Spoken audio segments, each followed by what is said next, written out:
आज तारीख़ है 22 जून 2026 और इस वक्त टाइम है 10:58 AM और हम देख रहे हैं गोल्ड के चार्ट पे 1 आवरली चार्ट।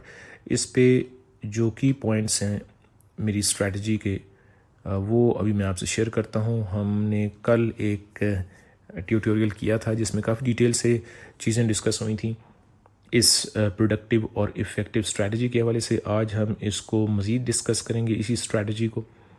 इस वक्त जो प्राइस है, आज मंडे है, इस वक्त प्राइस जो है आज जब मार्केट ओपन हुई तो ये एक मैसिव ग्रीन कैंडल बना है। उसी स्ट्रेटजी को अगर हम थोड़ा सा रिवाइज़ कर लें पहले जल्दी से, उसमें जो मेन पॉइंट्स हैं स्ट्रेटजी के वो ये हैं। सबसे पहले हम देखते हैं कि चलें इनको बग़ैर तरतीब से हम डिस्कस कर लेते हैं। सबसे पहले ये है कि मैसिव कैंडल्स, रेड या ग्रीन कैंडल्स, वो एक मैसिव सिग्नल है हमारे लिए डायरेक्शनल मूव के हवाले से। जैसे ये मैसिव रेड कैंडल बनी, इसके बाद प्राइस जो है वो नीचे आती गई। ऑल्दो इसने रिट्रेस किया है, लेकिन अगर आप इस क्लाउड को भी साथ कंबाइन कर लेंगे, RSI और 50 लाइन को भी कंबाइन कर लेंगे तो काफ़ी आसानी होती है ट्रेड करने के हवाले से। एक चीज़ जो हमने कल डिस्कस की थी वो हो गई कैंडल फॉर्मेशन, यानी जो कैंडल की बॉडी है उससे पता चलता है कि किस तरफ जो है वो मार्केट मूव कर सकती है, उसकी ज़्यादा चांसेस हैं, और किस तरफ उसके ज़्यादा मूव करने के चांसेस ज़्यादा हैं। इसके बाद हम देखते हैं क्लाउड को हम नंबर 2 पे रख लेते हैं और क्लाउड की लोअर लाइन भी जो है वो रेजिस्टेंस या सपोर्ट है और अपर लाइन भी। क्लाउड ख़ुद जो है बज़ाते ख़ुद जो है वो एक मैसिव रेजिस्टेंस या सपोर्ट बन जाता है। जैसे यहाँ पे इस वक्त क्लाउड जो है ये रेजिस्टेंस का रोल प्ले कर रहा है। ओनली टाइम विल टेल के यहाँ से प्राइस जो है इस क्लाउड को ब्रेक करके ऊपर जाएगी या नहीं, लेकिन इस क्लाउड के लिहाज से, in terms of this cloud, हम प्राइस का बिहेवियर देखने में हमें काफ़ी आसानी होती है। यानी हम काफ़ी प्रिपेयर्ड रहते हैं कि ज़्यादा जो चांसेस हैं मूव के अप या डाउनवर्ड्स, वो ज़्यादा चांसेस किस मूव के हैं। क्लाउड हमें हेल्प करता है ये जानने में। अच्छा, जैसे यहाँ पे क्लाउड को ब्रेक किया प्राइस ने, तो उसके बाद हमें पता चल गया कि अब जो है प्राइस के नीचे जाने के चांसेस ज़्यादा हैं। ऑल्दो इसने रिट्रेस काफ़ी सारा किया, लेकिन क्लाउड से बाहर नहीं निकल सकी प्राइस, और क्लाउड की जो अपर लाइन है उसको रेजिस्टेंस बना के इस हॉरिजॉन्टल लेवल के साथ ये रेजिस्टेंस बनी, और फिर प्राइस जो है वो काफ़ी सारा मैसिव नीचे की तरफ बहुत अच्छा मूव बना है। क्लाउड के बाद हम इन दो मूविंग एवरेजेस को भी जहन में रखते हैं। बहुत इंपॉर्टेंट रोल प्ले करती हैं ये मूविंग एवरेजेस। जैसे आप देखें यहाँ पे एक मैसिव ग्रीन कैंडल बना यहाँ से, और इसी तरह से ये प्राइस जब नीचे आ रही है तो फिर इन मूविंग एवरेजेस के साथ साथ ये देखें, ये इनके साथ साथ प्राइस नीचे मूव कर रही है। ठीक हो गया जी। अच्छा, candle formation, cloud, moving averages, उसके बाद हॉरिजॉन्टल लेवल्स। ये जो 4 चीज़ें अभी तक मैं डिस्कस कर चुका हूँ, इंक्लूडिंग हॉरिजॉन्टल लेवल्स, ये रैंडमली मैं डिस्कस कर रहा हूँ, ये not in order of their significance. अच्छा, हॉरिजॉन्टल लेवल्स जो हैं वेरी वेरी इंपॉर्टेंट हैं, और अगर कोई ट्रेडर महज जो है वो सिर्फ और सिर्फ हॉरिजॉन्टल लेवल्स पे ट्रेड करता है और साथ में कैंडल फॉर्मेशन को कंबाइन कर लेता है, तो you can be good really. उसकी वजह यह है कि इन हॉरिजॉन्टल लेवल्स को प्राइस जो है, स्पेशली गोल्ड के चार्ट पे, प्राइस बहुत अच्छा रिस्पेक्ट करती है। जैसे यहाँ पे देखें, एक हॉरिजॉन्टल लेवल था, प्राइस ने जब इसको ब्रेक किया, उसको रीटेस्ट किया, और उसके बाद मैसिवली प्राइस जो है वो नीचे की तरफ जाती गई। जाहिर है उसके साथ जब आप इचिमोकू क्लाउड भी कंबाइन कर लें, इन मूविंग एवरेजेस को भी ऐड कर लें, तो आपका सिस्टम और ज़्यादा स्ट्रांग हो सकता है और प्रॉफिट्स करना इंतहाई आसान हो जाता है। अच्छा जी, इसके बाद candle formation, horizontal levels, cloud, moving averages, और फिर हम RSI को भी जहन में रखते हैं। अब यहाँ पे देखें RSI का रोल कैसे जो है वो, how does the RSI play its role. बहुत इंपॉर्टेंट यहाँ पे ये वाला जो मूव है, यहाँ पे RSI का रोल देखें। प्राइस ऊपर जा रही है, लेकिन RSI 50 लाइन से नीचे ही था, और फिर 50 लाइन पे जाके RSI रुक गया। जैसे प्राइस यहाँ पे जाके रुक गई, दूसरी तरफ क्लाउड के अंदर है, अपर जो लाइन है क्लाउड की वो रेजिस्टेंस बनी हुई थी, और हमें कैंडल फॉर्मेशन का भी पता है कि मैसिव 2 रेड कैंडल्स हैं, जिसका मतलब है कि प्राइस के नीचे जाने के चांसेस ज़्यादा हैं। तो फिर यहाँ से हम जो है, अगर आप यहाँ से सेल नहीं भी लेते, आप वेट करते हैं, ये 2 जो रेड कैंडल्स हैं, मैसिव रेड कैंडल्स हैं, in comparison with these small candles, ये एक इंडिकेशन थी कि प्राइस के नीचे जाने के चांसेस ज़्यादा हैं। 50 लाइन से नीचे RSI, तो ये एक एडिशनल हमारे लिए एक सिग्नल होता है, उसको मज़ीद स्ट्रेंथन करता है, जो हमारा जो बायस होता है कि प्राइस जो है वो किस तरफ जा सकती है। ठीक हो गया जी। अभी हम करंटली जो इस वक्त जो सेटअप है, मैं इस पे बात करना चाहता हूँ। अब इस पे बात यह है कि मार्केट, चूँकि मंडे की मार्केट थोड़ा सा, चूँकि वो एक नया ट्रेंड होता है, एक तरह से यूँ समझे नया मिजाज होता है मार्केट का मंडे को, तो थोड़ा सा एहतियात से देखना पड़ता है। सारी की सारी चीज़ें जो टेक्स्ट बुक एग्जांपल्स हैं वो उस तरह से अप्लाई नहीं होती, मोस्टली हो भी सकती हैं, लेकिन अब जैसे यहाँ पे है, अब ये कॉन्ट्रोडिक्टरी किस्म का एक सेटअप बना हुआ है। कैसे?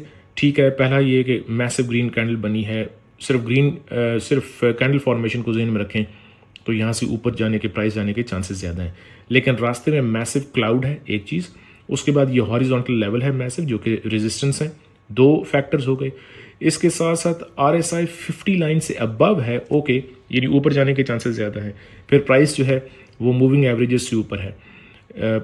मूविंग एवरेजेस, RSI और कैंडल फॉर्मेशन, ये तीन चीज़ें होंगी, जो कि तीन चीज़ें हो गई जो कि प्राइस के ऊपर जाने को फेवर कर रही हैं। ठीक है, लेकिन दूसरी तरफ हम देखते हैं कि एक हॉरिजॉन्टल लेवल जो है वो रेजिस्टेंस है, रास्ते में है प्राइस के, और फिर क्लाउड है, यानी ये प्राइस जो है ये ऊपर जाकर इस हॉरिजॉन्टल लेवल तक, या यहाँ क्लाउड से ये नीचे आने के प्राइस के चांसेस हैं। तो इस वक्त 3 अगेंस्ट 2 वाला जो है वो मैच चल रहा है, यानी 3 सिग्नल्स ऐसे हैं कि जो हमें बता रहे हैं कि प्राइस ऊपर जा सकती है, बाय का सेटअप बन सकता है। लेकिन इसके साथ साथ 2 स्ट्रॉन्ग ऐसे सिग्नल्स हैं जो हमें बता रहे हैं कि प्राइस रिजेक्ट होकर नीचे की तरफ जा सकती है, यानी सेल का सेटअप बन सकता है। ऐसी सिचुएशन में क्या किया जाए? Stay out of the market, simple. Wait for the market to give you a very clear indication. एक बहुत इंपॉर्टेंट जो आप लोगों ने एक चीज़ जहन में रखनी है जिससे आपको हमेशा फ़ायदा होगा, वो ये है कि follow the market, do not go ahead of the market. ठीक है, आप एनालाइज कर सकते हैं, बायस भी क्रिएट कर सकते हैं, लेकिन always follow the market. This will benefit you both in the short term and in the long run as well. For example, what do I mean by follow the market? यहाँ पे देखें, 2 massive red candles बनी। अब आपको पता चल गया कि यहाँ हॉरिजॉन्टल लेवल से रेजिस्टेंस इसको बनाकर प्राइस जो है मैसिव, इसको रिजेक्शन मिला है और प्राइस के नीचे जाने के चांसेस ज़्यादा है।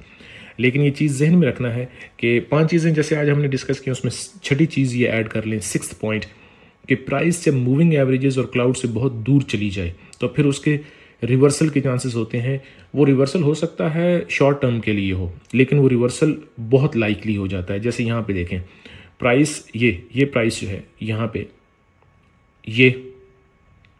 अब ये प्राइस बहुत it moved away from the cloud. ये देखें डिस्टेंस क्लाउड से, ठीक है, मूविंग एवरेजेस के तो करीब थी, लेकिन क्लाउड से बहुत दूर थी। जब भी ऐसा सेटअप बनता है तो जल्द या बदेर प्राइस जो है लाजमी जो है वापस क्लाउड की तरफ जाती है, क्लाउड को हिट करती है, किस करती है, टच करती है, और फिर वो नीचे आती है। इसी तरह से यहाँ पे देख लें, प्राइस जो है वो क्लाउड से बहुत दूर चली गई, मूविंग एवरेजेस से भी दूर चली गई, लेकिन फिर मूविंग एवरेजेस की तरफ उसको वापस आना पड़ा, क्लाउड के पास आना पड़ा, और फिर उसके बाद नेक्स्ट मूव बनता है। यहाँ पे देख लें, प्राइस जो है क्लाउड से बहुत अवे मूव कर गई और फिर उसे क्लाउड की तरफ वापस जाना पड़ा। यस, क्लाउड भी फॉलो करता है, मूविंग एवरेजेस भी फॉलो करती हैं प्राइस को, लेकिन क्लाउड चूँकि बहुत लेज़िली मूव करता है, जो कि अच्छी बात है ट्रेडर्स के लिए कि वो रीपेंट नहीं करता। ये बहुत अच्छी बात है क्लाउड के बारे में, और मूविंग एवरेजेस के बारे में भी। ये जो इसकी मूविंग एवरेजेस हैं क्लाउड की, तो इनका रीपेंट न करना इटसेल्फ एक बहुत शानदार जो है पॉइंट है इस सिस्टम के बारे में। ये क्लाउड का जो सिस्टम है, जो इंडिकेटर है, क्योंकि उससे हमें पता चलता रहता है कि जो हमारा अंदाज़ा था वो ठीक था। अच्छा, नेक्स्ट यहाँ पे देखें, प्राइस जो है मैसिवली मूव अवे कर गई क्लाउड से, लेकिन फिर प्राइस को उधर जाना पड़ा। अब इसका मतलब ये नहीं कि वहाँ से मार्केट की डायरेक्शन चेंज होगी, यानी ऐसा नहीं कि प्राइस जो है वो क्लाउड से दूर चली गई तो वापस जाएगी और क्लाउड को जो है वो चीर के फाड़ के दोबारा ऊपर की तरफ निकल जाएगी। इस सिनेरियो में नहीं, मैं ये कह रहा हूँ कि वहाँ से थोड़ा सा छोटा सा एक रिवर्सल बनने के चांसेस ज़्यादा हैं। कब वो रिवर्सल होगा नोबडी कैन टेल, और इस पे आप जो है ना ब्लाइंडली ट्रेड भी नहीं कर सकते, लेकिन keep it in mind, this is an important factor, you cannot afford to ignore this. अब यहाँ पे देखें, प्राइस वापस जाती है इस क्लाउड के पास। अब यहाँ पे डिसाइड होता है कि प्राइस जो है इस क्लाउड को ब्रेक करके ऊपर की तरफ जाएगी या नहीं। वो हम देखते हैं कि जो कैंडल फॉर्मेशन है वो किस तरह की है, मूविंग एवरेजेस के साथ जो है प्राइस कैसे बिहेव कर रही है, क्लाउड के पास जब जाएगी तो प्राइस कैसे बिहेव करेगी, RSI कहाँ पे है, और कोई करीब जो है वो की जोन तो नहीं है। अब यहाँ पे सारे फैक्टर्स थे। This was one of the most beautiful setups for a sell trade, one of the easiest I would say, one of the simplest ones, कि जहाँ से आप जो है वो ईजिली कॉन्फिडेंस के साथ जो है वो सेल कर सकते थे। Of course anything can happen, the price can go in either direction, लेकिन हमने देखना ही होता है कि ज़्यादा प्रोबेबिलिटी किस फेवर में है। अब यहाँ पे देखें कौन कौन सी चीज़ें हैं, किस फेवर में कौन सी चीज़ ज़्यादा है। हॉरिजॉन्टल लेवल, स्मॉल कैंडल्स, ठीक है, indecisive market, massive cloud in the way of the price, moving averages, the RSI is hovering around the 50 line. All the signs, almost all the signs are suggesting to us कि यहाँ से price के नीचे जाने के chances ज़्यादा हैं। अब आप करेंगे क्या? जैसे ये सेटअप है ये वाला, अब इसमें आपकी अप्रोच क्या होनी चाहिए? Practical realistic approach in real time. करेंगे ये कि अब एक ट्रेडर यहाँ पे ये कर सकता है, उसकी अप्रोच ये है कि जब वो इन कैंडल्स को देख रहा है, बाकी सारी उसने 5-6 चीज़ें देख ली हैं जो अभी हम डिस्कस कर चुके हैं, तो वो यहाँ से जो है वो कॉन्फिडेंस के साथ सेल कर देता है। एक अप्रोच ये है, which is of course dangerous, you are taking risk. दूसरा ट्रेडर जो मोहतात है वो ये देखता है कि प्राइस क्या इस हॉरिजॉन्टल लेवल को जाके रीटेस्ट करेगी या नहीं। प्राइस गई, उसको तकरीबन उसने रीटेस्ट किया और फिर उसके बाद इस कैंडल के बनने का इंतज़ार करेगा। ठीक है, जब ये कैंडल रेड कैंडल बन गई, RSI 50 लाइन से नीचे आ गया, प्राइस मूविंग एवरेजेस से तकरीबन नीचे आ गई, क्लाउड से उसको रिजेक्शन मिल गई, ओवरऑल ट्रेंड डाउनवर्ड है, ये कैंडल और ये कैंडल, इस कैंडल के बाद आप एंटर हो सकते हैं सेल के लिए, इस कैंडल के बाद आप एंटर हो सकते हैं। अब अगर आप बहुत मोहतात होकर इन्वेस्ट करना चाहते हैं और इन दो हॉरिजॉन्टल लेवल्स को, यानी सपोर्ट जो है रास्ते में प्राइस की, उसको भी आप कंसिडर करना चाहते हैं, तो ठीक है। एक तरीका ये है कि यहाँ से एक छोटा सा सेल लेकर यहाँ तक अपने एसएल को ड्रैग करते चले जाएं, टीपी ना रखें, तो आप फ़ायदे में रहेंगे प्राइस नीचे ब्रेक करके। दूसरा ये है कि प्राइस के फिर इस हॉरिजॉन्टल लेवल को ब्रेक करने का वेट करें। प्राइस ने इसको ब्रेक किया, बहुत अच्छी यहाँ पे एक एंट्री थी, एक मतलब इससे ज़्यादा आसान और क्या हो सकता है सेटअप, कि मार्केट खुद आपको बता रही होती है। Remember this, the market will always tell you, the market itself tells you कि क्या हो रहा है, मुझे इस तरह से फॉलो करें और किस तरफ प्राइस जा रही है और किस तरह से आप मुझसे बेनिफिट्स ले सकते हैं। एंट्रीज देखें, 1 sell entry, second entry, third entry, ठीक है, फोर्थ एंट्री, फिफ्थ एंट्री। इस एक सेटअप में ये with in a few hours आपको 4 से 5 शानदार एंट्रीज मिली हैं on the same time frame, कि जहाँ से आप इसको सेल कर सकते थे। इसी सेटअप को अगर हम लोअर टाइम फ्रेम पे जाके एनालाइज करें, मे बी 15 मिनट या 5 मिनट पे, या हायर टाइम फ्रेम यानी 4 आवरली पे हम इसको जाके इसी सेटअप को देखें रियल टाइम में, तो मज़ीद कॉन्फर्मेशन मिल जाएगी। जाहिर है कि प्राइस जो है वो किस तरफ जा रही है। लेकिन even if you stay on the same time frame, ठीक है, डिसाइड करने के लिए on the higher time frame you make up your mind, you decide, and then on the lower time frame you execute on your trades. ठीक है, यानी 5 minute पे जाके या 15 मिनट पे के एंट्री कहाँ पे। इस एक टाइम फ्रेम पे भी आपको ये पता चल रहा है कि एंट्री कहाँ पे है और किस तरफ आपने एंटर होना है। तो ये इस सेटअप की खूबसूरती है। 6 चीज़ें हमने, 6 जिसे हम 6 कहते हैं, 6 चीज़ें हमने डिस्कस की हैं आज, और उनको मैं दोहरा देता हूँ जल्दी से।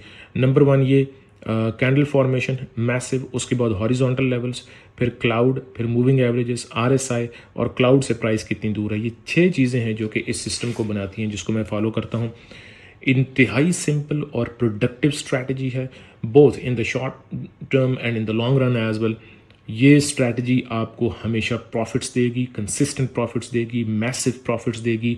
आपने टीपी कोशिश करें ना रखें, आप एसएल को ड्रैग करते चले जाएं, और जब आप एक बार 25% 50% प्रॉफिट लॉक इन कर लेते हैं, तो फिर तो आप खुल के खेलें, फिर आपको किस चीज़ का डर है। फिर आप बिल्कुल पूरे इत्मीनान के साथ उस ट्रेड में रहें।